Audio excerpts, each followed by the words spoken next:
रुको, स्क्रॉल मत करो। अगर मैं आपसे कहूं कि एक ऐसी आंख है जो आपके हर झूठ, हर पाप और हर छुपी हुई सच्चाई को एक पल में सामने ला सकती है, तो क्या आप उसे देखना चाहोगे? सोचिए, अगर आज ही, इसी वक्त, आपके सामने आपकी पूरी जिंदगी एक फिल्म की तरह चल जाए। आपने किसे धोखा दिया, किसका दिल दुखाया और कहाँ आपने गलत रास्ता चुना, तो क्या आप उस सच्चाई को सहन कर पाओगे? साथियों, भगवान शिव का तीसरा नेत्र सिर्फ विनाश नहीं करता, वो सच्चाई दिखाता है। और सच्चाई हमेशा आसान नहीं होती। आज की इस कहानी में आप जानेंगे उस रहस्य को जिसे समझने के बाद शायद आप खुद से नजरें नहीं मिला पाओगे। तो इस कहानी को अंत तक जरूर देखना, क्योंकि हो सकता है आज कुछ बदल जाए आपके अंदर। हिमालय की अतल नीरवता में, जहाँ श्वेत हिम की चादरें आकाश से संवाद करती प्रतीत होती हैं, वहाँ एक प्राचीन आश्रम स्थित था। उस आश्रम में एक तपस्वी रहते थे, ऋषि वेदांत। उनकी ख्याति दूर दूर तक फैली हुई थी, क्योंकि कहा जाता था कि उन्होंने स्वयं महादेव के तीसरे नेत्र के रहस्य का साक्षात्कार किया है। एक दिन एक युवा साधक, जिसका नाम नचिकेत था, उस आश्रम में पहुंचा। उसके मन में ज्ञान की तीव्र जिज्ञासा थी, पर साथ ही अहंकार की सूक्ष्म छाया भी विद्यमान थी। उसने गुरुदेव के चरणों में प्रणाम कर कहा, गुरुदेव, मैं शिव के तीसरे नेत्र का वास्तविक रहस्य जानना चाहता हूँ। क्या वो केवल विनाश की शक्ति है या उसके पीछे कोई और गूढ़ सत्य छिपा है? ऋषि वेदांत ने शांत दृष्टि से उसकी ओर देखा। उनकी आंखों में करुणा थी, परंतु गहराई इतनी थी कि मानो वो उसके अंतरतम को पढ़ रहे हों। वो बोले, नचिकेत, ये रहस्य शब्दों से नहीं, अनुभव से समझा जाता है। यदि तुम तैयार हो तो तुम्हें स्वयं उस सत्य का साक्षात्कार करना होगा। नचिकेत ने दृढ़ता से सहमति प्रकट की। तब ऋषि उसे आश्रम के पीछे स्थित एक गुफा में ले गए, जहां घोर अंधकार था। उन्होंने कहा, यहाँ बैठो, अपने चित्त को स्थिर करो और तब तक ध्यान करो जब तक तुम्हें अपने भीतर की प्रतिध्वनि सुनाई न दे। दिन बीतते गए। प्रारंभ में नचिकेत का मन भटकता रहा।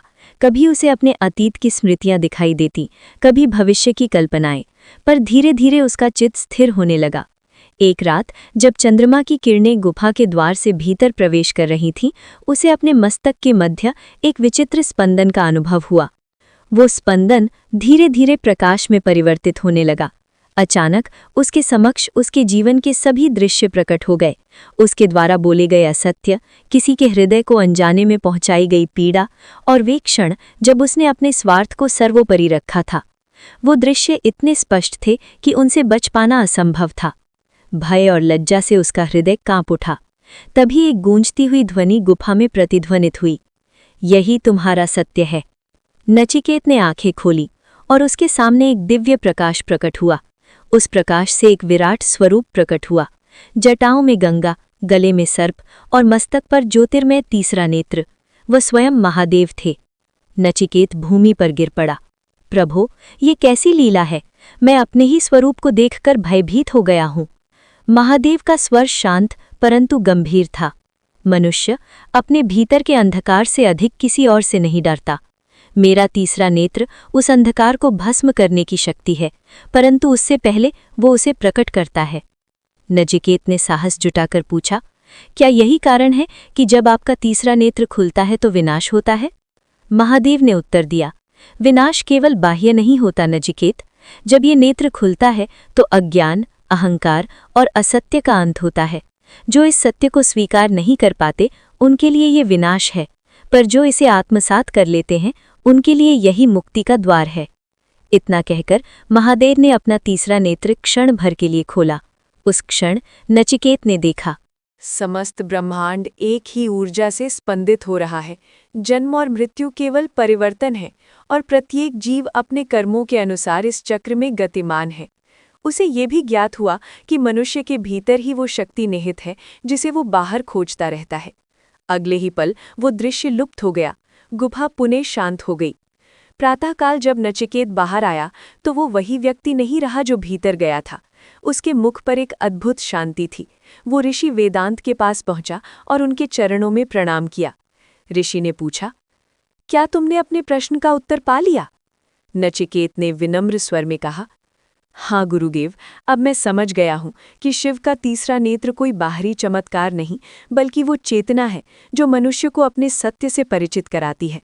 जो उससे भागता है वो भय में जीता है, और जो उसे स्वीकार करता है वही मुक्त होता है। ऋषि मुस्कुराए।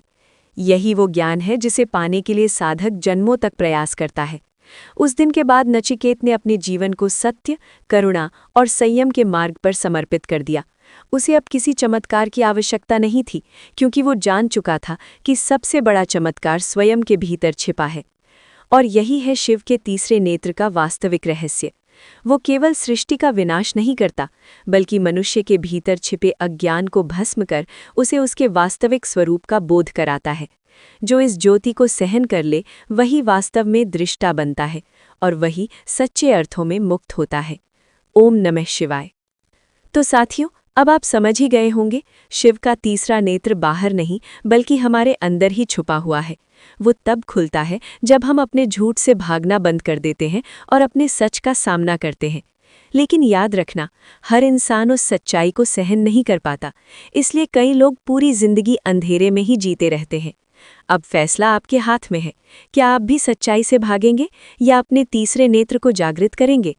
अगर इस कहानी ने आपको एक पल के लिए भी सोचने पर मजबूर किया है तो कमेंट में ज़रूर लिखें ओम नमः शिवाय, और वीडियो को लाइक करके ऐसे ही और रहस्यमयी सच जानने के लिए जुड़े रहिए, क्योंकि अगली कहानी शायद आपके जीवन का सबसे बड़ा सच खोल दे।